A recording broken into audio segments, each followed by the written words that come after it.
Pag-ibig at kapayapaan ang pagbati ko sa inyo mga kapatid at magandang araw sa atin lahat.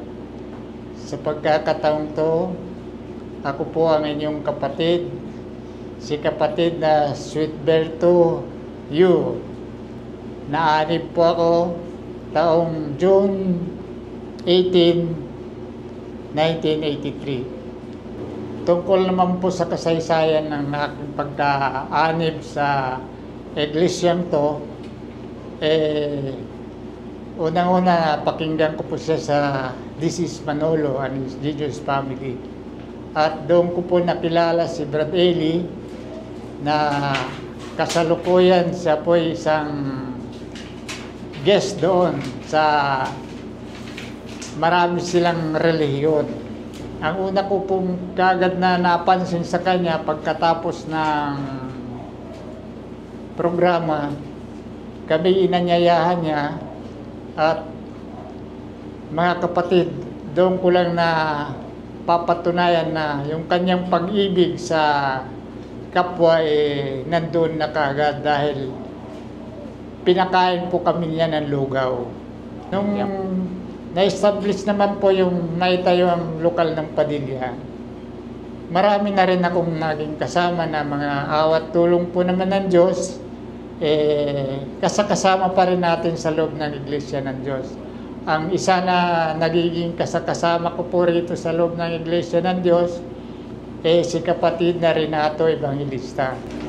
Ako po si kapatid na Renato Evangelista.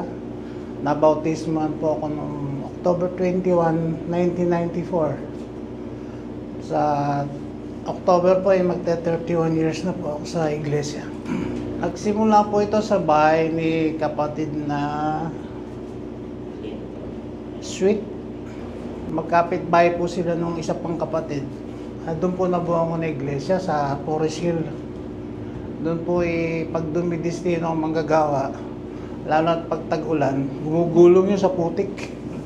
Yung mga kasabayan ko, katulad ni Brad Sweet, nauna sa akin yun, pero halos sila ang nag-akay sa akin dito. Nagdoktrina, kasama sa pagdodoktrina, Bible study, sa mga anak ko at saka sa asawa ko. Nauna kasi ako naanib bago yung mga anak ko at asawa ko. Nauna ako ng 3 buwan. Kumalat na ang Padilla Iba napunta sa Masinag. Mayroon napunta sa Kogyo, mayroon napunta sa Buso-Buso, sa Cainta. Marami na naging anak ang lokal ng Padilla. At hanggang ngayon,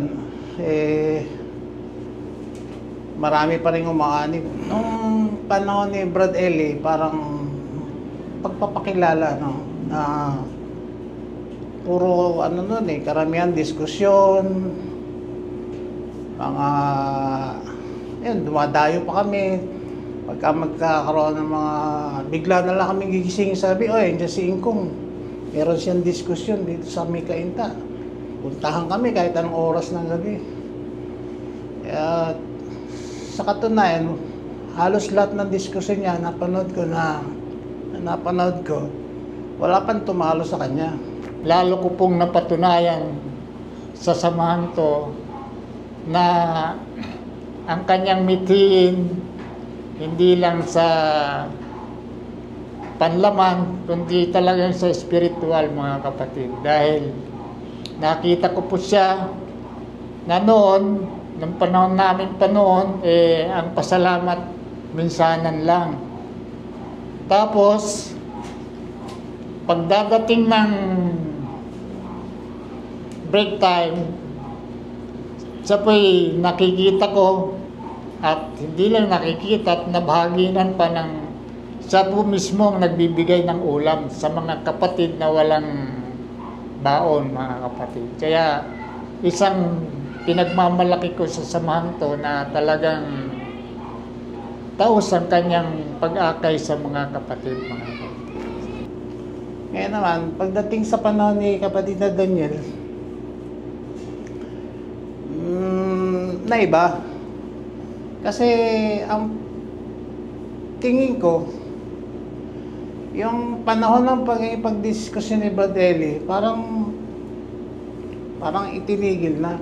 Kasi ang nangyayari nga, puro gulo, puro away, tapos magkataon pa, sinugod pa kami ng mga Iglesia ni Cristo noon sa palit. Kasama kami, naindong kami noon, kabantay kami.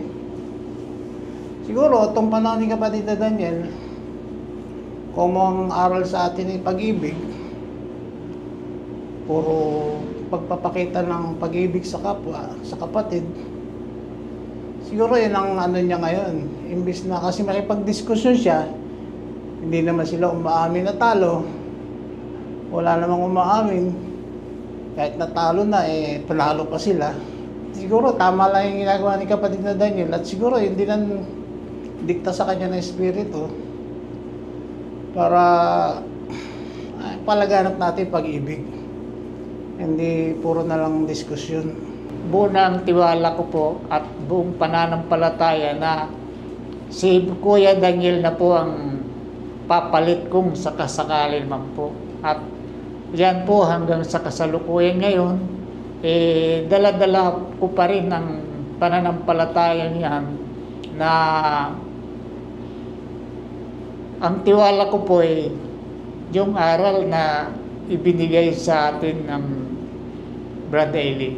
At hanggang sa ngayon naman, hindi ko naman po masasabi na inuulit-ulit, may nababago pa rin mga kapatid. Na lalo naman nagtutumibay ako sa pagtitiwala kay Kuya na talagang yung espiritu na galing kay Brad Eli, inuunti-unti na si Brad Daniel na magampanan ng lubos ang pagtitiwala ng mga kapatid. Sa bago at luma, sa lumang mga kapatid, sana huwag kayong magsawa kahit na narinig nyo na yung mga paksa. Talaga pong dapat ulit-ulitin kasi alam natin ang tao, makakalimutin. At isa pa, kaya laging ganun ang paksa natin na tungkol sa pag-ibig. Lalo na rin sa mga bago. Siyempre, hindi nila narinig yung mga nakaraang pangyayari ng araw. Kaya lang ulit-ulitin talaga. At sa atin naman ang mga luma, kahit ito luma, minsan may nadadagdag, marami nadadagdag. Hindi lang yung kung napakinggan mo na kay Ingkong, at naninibago ka ngayon pag narinig mo kay kapatid na Daniel. Marami pagbabago. Panahon talaga na, sabi nga unti-unti parang patak ng ulan. Nababago. Ang may papayo ko lang po sa mga bagong kapatid, alam niyo naman po siguro, bago tayo pumasok dito sa loob ng iglesyang to, tayo dinoktrinahan, hindi naman tayo pinilit na maanib, nagkusa tayo. Ang may papayo ko lang po sa inyo mga kapatid, na kaya kung umabot sa ganitong taon, panghawakan natin ang aral na ating napakinggan at laging may aral na sinusubaybay sa atin mga kapatid. At ang isang pinakamahalaga sa akin na nararanasan ko hanggang sa ngayon mga kapatid ay yung itinuturo talaga ni Brad Eli na ang pag-ibig sa kapatid ay huwag natin pababayaan mga kapatid. Sa akin kasi ang panuntunan ko, mula nung maanib ako, ang lalagi ko nilalagay sa isip ko, ang magtiis hanggang sa huli siyang maliligtas. Kaya konting tiis po mga kapatid. Talagang ganyan po. Kailangan natin ipakita ang pag-ibig. Una, muli, salamat sa Diyos. At nakita ko kayo mga kapatid na talagang ang samahang to ay pinapatnubayan ng Diyos. Kaya ko naman po nasasabing pinapatnubayan ng Diyos dahil itong lokal na ito, hindi siya gumigiwang mga kapatid. Kumbaga sana lalo pa siyang umiintin na ang pag-iibigan sa isa't isa ay nakatatak sa samahang to. Maraming salamat po muli at happy anniversary po sa inyong lahat mga kapatid. Salamat sa Diyos. Maligayang 42 seconds lang po ng pagsasama-sama at sana po magkita-kita po tayo ulit sa 1,000 taon.